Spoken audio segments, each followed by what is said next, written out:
Quarterly examination जुलाई 2026 class 10th है ना, class 10th का है। देखो संस्कृत मंगलम पाठ में केवल कितने श्लोक हैं? 5। देखो 6 का आंसर देखिए है। कितने हैं? 5। पटना किस नदी पर अवस्थित है? गंगा, सब जानते हैं।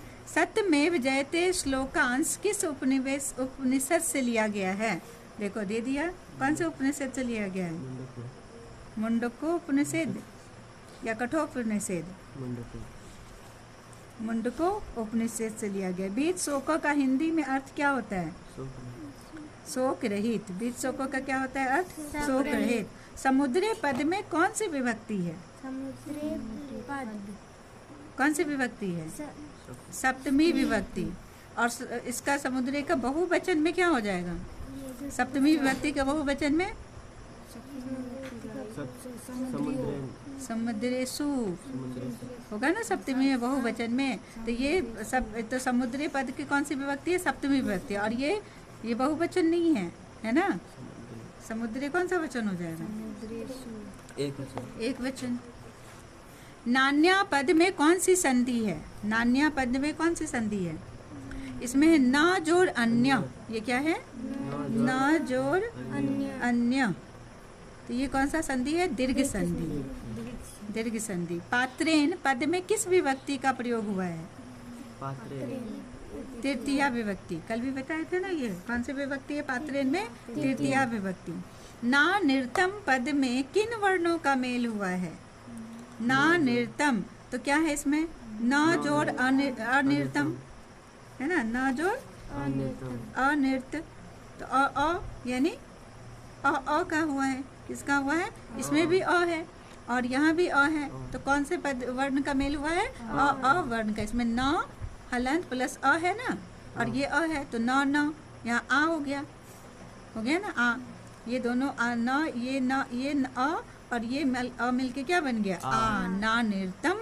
ना नृत्य पद में किन वर्णों का मेल है? तो ना नृत्य में अ का पद अ ये नहीं होगा, ये अ प्लस अ का वर्ण मिला हुआ है। कौन सा वर्ण मिला हुआ है? अ प्लस अ वर्ण मिला हुआ है। चलो नेक्स्ट क्या है? दर्शन शास्त्र के सिद्धांत को निम्न में से कौन सा ग्रंथ प्रकट करता है? कौन सा ग्रंथ करता है दर्शन शास्त्र को? उपनिषद। कौन सा? उपनिषद। सभी तपस्या का परम लक्ष्य क्या है? परमात्मा। जितने भी ऋषि मुनि हैं, जो भी संत महात्मा है, सब किनको पाने के लिए तप करते हैं? क्या लक्ष्य होता है उनका? परमात्मा को पाने का, कि भगवान कौन है ना। क्या है? भगवान को पाने का, कि भगवान को पा जाएंगे। किस नदी के ऊपर गांधी सेतु निर्मित है? गंगा नदी। सिख संप्रदाय के 10वें गुरु कौन थे? गुरु गोविंद सिंह। ठीक है यहाँ तक। गुरु गोविंद सिंह जी का जन्म कहाँ हुआ था? पटना में। कौमुदी महोत्सव कब मनाया जाता है? शरद ऋतु में। कब मनाया जाता है? शरद ऋतु में। सरस्वती कुल गृहम किसको कहा गया है? सरस्वती कुल गृहम किसको क्या कहा गया है? पाटलिपुत्र को। किसे कहा गया है? पाटलिपुत्र को। महितल तिलकम किसके लिए प्रयोग किया गया है? महितल तिलकम किसके लिए? पाटलिपुत्र। पुराणों में पटना का क्या नाम है? पुष्पुर। क्या नाम है? पुष्पपुर। किस नगर के समीप फूलों का अधिक उत्पादन होता था? देखो इससे ही रिलेटेड है पुष्पपुर। देखो उसका आंसर यही दे दी। अगर एक पता है तो दूसरा का भी आंसर इस तरह से ही मिला जुला है इसमें। किस वंश के शासन काल में कौमुदी महोत्सव मनाया जाता था? गुप्त वंश में। कौन से वंश में मनाया जाता था? गुप्त वंश में मनाया जाता था। लिखो ना, क्या कर रही हो? कारक लिखो उसमें। कारक क्या है? टिक तो क्या हुआ ये लिखो। कौमुदी महोत्सव का दृश्य वर्तमान में किस पूजा से दिखाई देता है? दुर्गा पूजा। यह गांव महानगर बनेगा किसने कहा था? बुद्ध ने कहा था। अर्थवेद की कितनी ऋषिकाएं पाई जाती है? तो 24। ये पढ़ोगे आगे तब समझोगे कितनी ऋषिकाएं पाई जाती है।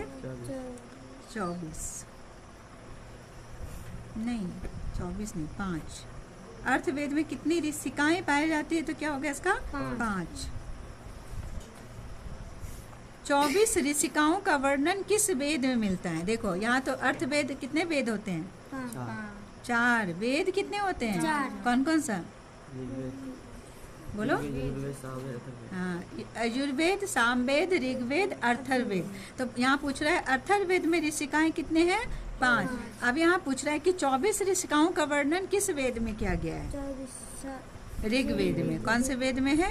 तो इससे भी क्लियर हो गया कि 24 ऋषिकाएं तो अर्थर्वेद में नहीं है। अर्थर्वेद में कितने ऋषिकाएं हैं? 5। और ऋग्वेद में कितने हैं? 24 ऋषिकाएं। प्रत्येकम में कौन सा उपसर्ग है? प्रत्येकम में प्रत्येकम का संधि विच्छेद क्या होता है? तुम बताओ, तुम लोग को नहीं पता है। बताओ कितना बार पढ़ा चुके हैं? 6 क्लास से है। कितने बार? प्रति जोड़ एकम, तो कौन सा होगा? प्रति। रिवाइज करते हो एक बार भी? जो पढ़ाए, जो दिए, बस वो भी पूरा नहीं करके आना होता है। विद्यापति कैसे कवि थे? बहुमुखी। कैसे कवि थे? बहुमुखी। मैथिली के अतिरिक्त किस भाषा में विद्यापति की रचनाएं हैं? संस्कृत में, है ना। मैथिली भी और संस्कृत में भी विद्यापति की बहुत सारी रचनाएं हैं। हिंदी की जो रचनाएं हैं, गद्य है, श्लोक है ना, है ना, हिंदी में, वो सब याद करोगे। नीतिकार आलस्य को किस रूप में मानते हैं? नीतिकार आलस्य को किस रूप में मानते हैं? ये सब्जेक्ट से है, चैप्टर से है। किस में मानते हैं? रिपु में। वीरेश्वर कहाँ के मंत्री थे? मिथिला की। श्रुत्वा अव्यय में निम्न में से कौन सा पढ़ते हैं? श्रुत्वा में बताओ। कत्वा। कौन सा पढ़ते हैं इसमें? कत्वा। आलसियों के सुख को देखकर वहां कौन लोग आ गए? धूर्त लोग आ गए। आलसियों का रक्षक निम्न में से कौन होता है? आलसियों का रक्षक निम्न में से कौन सा होता है? दयालु। कुल आलसियों की संख्या कितनी थी? 4। बच्चों की रक्षा कौन करता है? माता। माता। बच्चों की रक्षा कौन? ये सब्जेक्ट से है, चैप्टर से है ना। तो उसमें बच्चों की रक्षा कौन करता है? माता। चुपचाप क्यों नहीं रहते किस आलसी ने कहा है? चुपचाप क्यों नहीं रहते किस आलसी ने कहा है? हाँ, ये भी चैप्टर से है। किस आलसी ने कहा था? द्वितीय आलसी ने कहा था कि चुपचाप क्यों नहीं रहते हैं। नीलोत्पलम का अर्थ निम्न में से कौन सा है? नीले कमल। नीलोत्पलम का अर्थ क्या है? नीले कमल। शास्त्रकारे पद का अर्थ निम्न में से कौन सा है? शास्त्रकारों के द्वारा। शास्त्रकारों के द्वारा। इस्ततः पद में किसका बोध होता है? अव्यय का। इस्ततः पद में किसका बोध होता है? अव्यय का। याज्ञवल्क्य की पत्नी का नाम क्या था? क्या था? मैत्रेयी। मैत्रेयी। वागम व्रीनि किस वेद से संबंधित है? वागम व्रीनि किस वेद से संबंधित है? ऋग्वेद से। सर्व शुक्ला सरस्वती किसको कहा गया है? सर्व शुक्ला सरस्वती किसको कहा गया है? मैत्रेयी को कहा गया है। संस्कृत लेखिका, ये सब सब्जेक्ट से, चैप्टर से। संस्कृत लेखिका समस्त पद में निम्न में से कौन सा समास है? संस्कृत लेखिका कौन सा है? बहुव्रीहि समास। नहीं, बहुव्रीहि समास नहीं है, तत्पुरुष समास इसका होगा। संस्कृत लेखिका समस्त पद में कौन सा समास है? तत्पुरुष समास है। शीला भट्टारिका का संबंध भारत के किस भाग से है? भारत के किस भाग से है? दक्षिण भाग से है।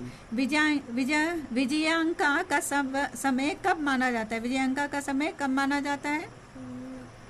7वीं सदी में। कब माना जाता है? 7वीं सदी में। वर्तमान काल की कवित्री निम्न में से कौन है? वर्तमान काल की कवित्री निम्न में से कौन है? बोलो। वर्तमान काल की कवित्री निम्न में से कौन है? पंडिता क्षमा राव। न अस्यति पद में कौन सी धातु प्रयुक्त है? ये तो बहुत आसान है। नम, है ना। वद तो वदती है।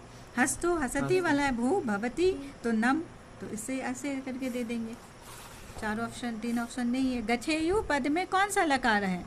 कल दिखाए थे। कौन सा लकार है? विधिलिंग, है ना। विधिलिंग का लकार। आसन पद का पुरुष और वचन निम्न में से कौन सा है? आसन पद क्या है? आसन पद का पुरुष निम्न में से कौन सा? ये प्रथम पुरुष और बहुवचन है। पठ पद के किस लकार से संबंध? तुम लोग नहीं बताना, तुम बताओ। लट लकार। लट लकार होगा। हाँ लट लकार होगा। हाँ बोले हाँ लट लकार होगा। प्रथम पठ पद किस लकार से संबंधित है? तो लट लकार। तुम बताना अनुज्ञा किस लकार में आता है? अनुज्ञा। लट लकार, लोट लकार, लंग लकार, लेट लकार। लट लकार। बताओ बताओ क्या होगा? लोट लकार। क्या होगा इसका? अनुज्ञा लोट लकार। लट लकार में क्या होता है? वर्तमान काल। ठीक है, वर्तमान काल मतलब भी जो हो रहा है। लंग लकार भूतकाल, लेट लकार भविष्य काल, लोट लकार अनुज्ञा होता है, आज्ञावाचक होता है। कितना ये कितना इजी है ये बताओ। इसमें भी गलत कोई करेगा? कितना बार लिखा है धातु रूप? बालकेशु पद कौन सी विभक्ति है प्रयुक्त है? बालकेशु पद में कौन सी है? सप्तमी। कवि पद किस वचन से संबंधित है? कवि बहु। बहुवचन है। कौन सा वचन है? द्विवचन। और द्विवचन के कौन सा विभक्ति में है? बहुवचन। द्विवचन तो हो गया। कवि पद किस वचन से संबंधित है? द्विवचन से। कौन से विभक्ति में है? और तृतीय दोनों में है ना? द्वितीय और तृतीय दोनों विभक्ति में है। कवि कवि जो हर्षिकार होती है ना कवि, तो दीर्घिकार में द्वितीय विभक्ति में और तृतीय विभक्ति के दो वचन में दोनों में कवि हो जाता है। कवि का करवाए है ना? क्यों नहीं याद है? पढ़ के जाओगे ना, पढ़ोगे ना उस चीज को। एग्जाम से आया तो फिर एक बार भी कॉपी निकाल के नहीं देखा कि क्वेश्चन निकाल के नहीं देखा कि क्या बनाए नहीं बनाए, देखना है ना। हम लोग तो बनाते थे क्वेश्चन को, बन गया फिर उसके बाद रिवाइज करते, क्योंकि ये क्वेश्चन फिर रिपीट हो जाता है। एक दो क्वेश्चन रिपीट कर ही देता है आगे का एग्जाम में, फाइनल एग्जाम में। साधुन पद में कौन सी विभक्ति प्रयुक्त है? बताओ। साधु का भी पढ़ा दिए। कौन सी विभक्ति है? द्वितीय विभक्ति है ना। कौन सी विभक्ति है? द्वितीय विभक्ति।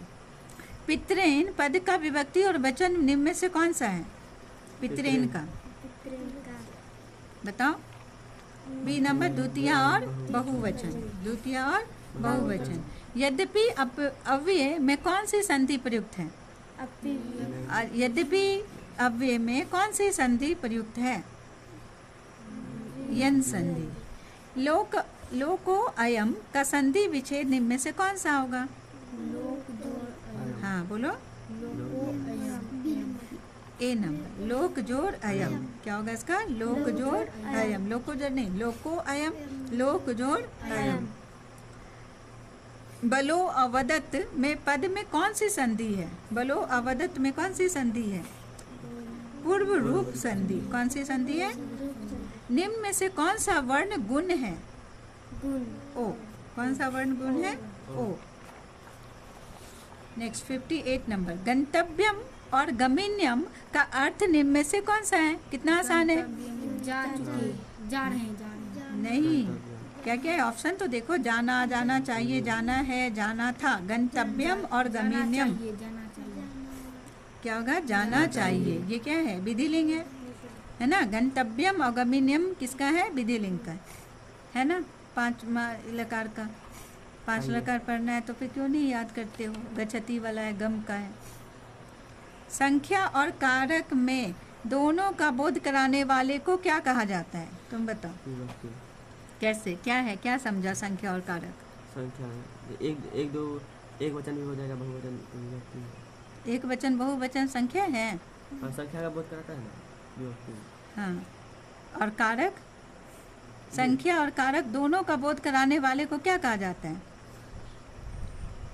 क्या कहते हैं? संख्या और कारक को विभक्ति कहते हैं। तो क्या बताएंगे इसमें? क्या बताएंगे? प्रथमा, द्वितीया, तृतीया ये सब क्या है? संख्या है। संख्या है ना, ऑर्डिनल नंबर है ना, तो वो भी तो संख्या है। और एक वचन, द्विवचन, बहुवचन ये भी संख्या है। तो यहाँ पर तो पूछ रहा है हमको संख्या और कारक में, तो संख्या और कारक दोनों का बोध कराता है। तो क्या हो जाता है? विभक्ति होता है ना। कर्ता कारक हो गया तो उसमें प्रथमा विभक्ति हो गया, तो क्या होगा? विभक्ति। संस्कृत में कारक के कितने भेद हैं? संस्कृत में कारक के कितने भेद हैं? इसमें कंफ्यूजन नहीं करना है। इसमें कितने कारक के भेद? 6 या 7। यहाँ पर देखो कितने कारक के भेद हैं? 6 या 7। तो संस्कृत में 6